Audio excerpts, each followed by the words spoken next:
and I don't know what to do. I don't have anything else that I can do. You know, you have to take this message back and get us some help. My name is Kim Burns-Case, and I work on a number of different projects. I'm based in Uganda, and primarily I've been working on the documentation so that people know why what we do makes an impact.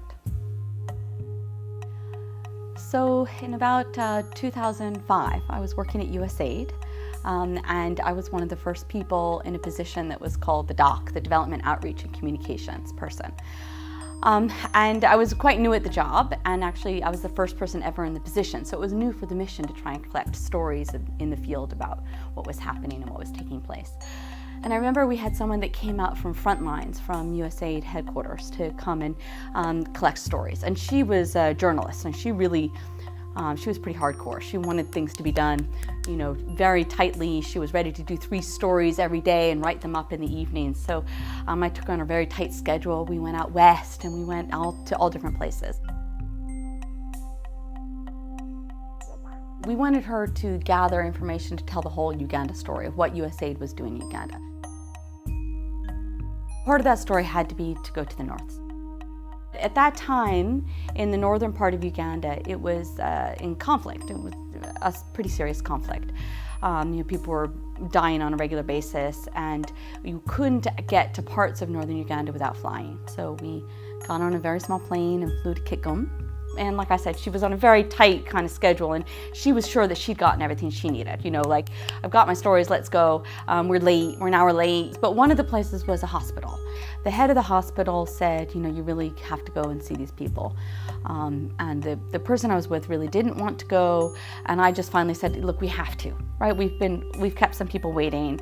It won't take much, even if you don't take a story, you know, I don't care, but we have to go. We walked into a room that ended up being it was huge. I mean, it was quite a big room. There were, you know, and maybe about 80 people sitting there, had been sitting and waiting for us for all this time. All of a sudden, I'm addressing this group of people. I wasn't ready, I wasn't expecting it. But as you do, you stand up and you explain why you're here, and you're documenting the stories, and, you know, thanks for inviting us to Kitgum, and, you know, sorry for the terrible conflict that's going on here, and we hope that it will be peaceful soon.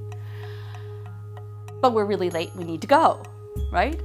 You know, thanks for agreeing to meet with us.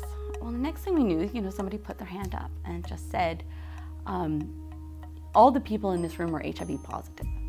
And we know we're HIV positive, we had that service, but there's nothing for us. There are no drugs, you know, what are we supposed to do? I'm not a person who, you know, often praise. I'm not a person who's often at loss for words, but all of a sudden I was representing the US government, and I was saying, you know, I think we just have to pray. We have to pray that this place gets more peaceful, and we have to pray that we can come in with more services. And you know, what was interesting was that just after that is when PEPFAR started. So very quickly thereafter, there were drugs going, and very quickly thereafter, the conflict did subside, and now things are really different in that part.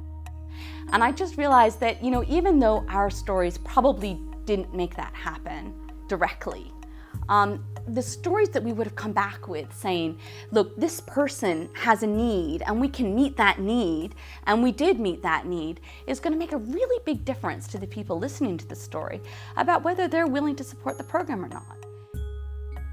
My story's about documentation.